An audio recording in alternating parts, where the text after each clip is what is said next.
आज से हजारों साल पहले त्रेता युग की वह घड़ी थी जब धर्म और अधर्म की निर्णायक लड़ाई अपने अंतिम पड़ाव पर थी। रावण, जो कभी अजेय माना जाता था, अब श्री राम की वानर सेना के हाथों एक एक कर अपने श्रेष्ठ योद्धाओं को खो चुका था। अंगद, नल, नील, लक्ष्मण, हनुमान जैसे युद्ध के महारथी राक्षसों पर भारी पड़ रहे थे और रावण की सेना का मनोबल चकनाचूर हो चुका था। हार की आहट सुनाई दे रही थी। तब रावण को याद आया अपने सबसे शक्तिशाली लेकिन दुर्भाग्यशाली भाई का, कुंभकर्ण का, जो उस समय 6 महीने की गहरी नींद में सोया हुआ था। कुंभकर्ण को ब्रह्मा से मिला वरदान, जो उसने गलती से नींद के रूप में मांग लिया था, आज रावण की सबसे बड़ी जरूरत बन गया था। रावण के सैनिकों ने नगाड़े बजाए, भोजन की खुशबू फैलाई, मंत्रों का जाप किया, हर मुमकिन कोशिश की और अंततः कुंभकर्ण को नींद से बाहर निकाला। नींद से जागते ही कुंभकर्ण का क्रोध भड़क उठा। उसने रावण से पूछा, क्यों उसे समय से पहले जगाया गया? जब उसे युद्ध की सच्चाई पता चली तो वह रावण से बेहद नाराज हुआ। उसने साफ कहा कि ये वही युद्ध है जो तुझे कभी नहीं छेड़ना चाहिए था। धर्म के विरुद्ध जाकर किसी और की पत्नी का अपहरण कर तूने जो भूल की, उसकी सजा आज लंका भुगत रही है। लेकिन भाई के नाते उसने अंततः रावण का साथ देने का फैसला किया और रणभूमि की ओर प्रस्थान किया। जैसे ही कुंभकर्ण रणभूमि में उतरा, आकाश गूंज उठा, जमीन कांपने लगी और वानर भालू सेना में हाहाकार मच गया। उसका आकार, उसकी ताकत और उसकी गर्जना ने हजारों वीरों के दिलों में भय भर दिया।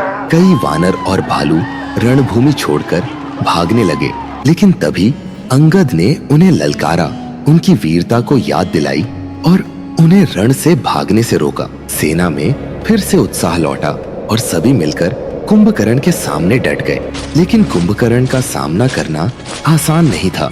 उसने पैरों से सैनिकों को कुचला, हाथों से उन्हें मसल दिया और कुछ को तो अपने दांतों से चबा गया। वानर सेनापति सुग्रीव, नल, नील, अंगद सभी उसकी शक्ति के आगे टिक नहीं पाए। तभी भालुओं के राजा जामवंत सामने आए और हवा में उछलकर एक मुक्का कुंभकर्ण के चेहरे पर दे मारा, जिससे वह जमीन पर गिर पड़ा। लेकिन वह जल्दी ही संभल गया और फिर से हमला करने लगा। जामवंत ने हनुमान को पुकारा और फिर वायुपुत्र हनुमान ने युद्ध भूमि में प्रवेश किया। उन्होंने भी अपना आकार कुंभकर्ण के बराबर कर लिया और फिर दोनों में भयंकर युद्ध शुरू हुआ।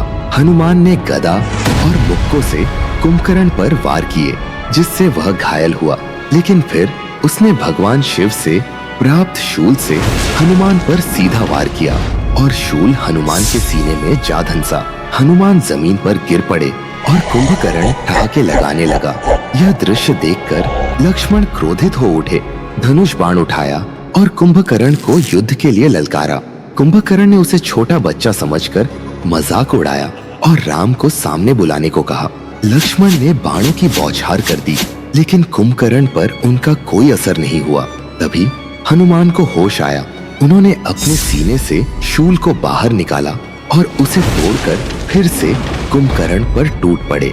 इस बार उन्होंने गदा से उस पर प्रहारों की बारिश कर दी और कुंभकर्ण एक बार फिर जमीन पर गिर पड़ा, लेकिन वह जीवित था। इतना घायल होकर भी श्री राम जानते थे कि उसका अंत किसी साधारण योद्धा से नहीं होगा, क्योंकि यह वही आत्मा थी जो सतयुग में हिरण्याक्ष थी, जिसे वराह अवतार ने मारा था और अब उसका वध भी विष्णु के अवतार से ही संभव था। इसलिए राम ने हनुमान को शांत किया और स्वयं रणभूमि में उतर आए। कुंभकर्ण ने श्री राम को देखा और युद्ध को लंबा न खींचते हुए सीधा उनकी ओर दौड़ा। लेकिन राम ने एक ही के बाद एक 5 महाबली बाण चलाए। पहले से उसे गिरा दिया, दूसरे से कवच चकनाचूर कर दिया, तीसरे से उसकी एक भुजा काट दी, चौथे 5वें से दोनों पैर उखाड़ फेंके और अंततः कोदंड बाण से उसका सिर काटकर धरा से अलग कर दिया।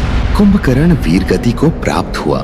रणभूमि में एक सन्नाटा छा गया और फिर खुशी की लहर दौड़ पड़ी, क्योंकि अन्याय और अधर्म का सबसे विशालकाय प्रतीक आज धराशायी हो चुका था।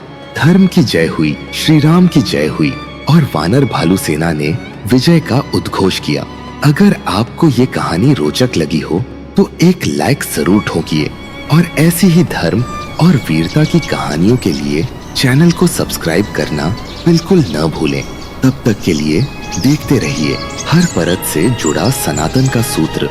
यही है हिंदुत्व ट्रूथ।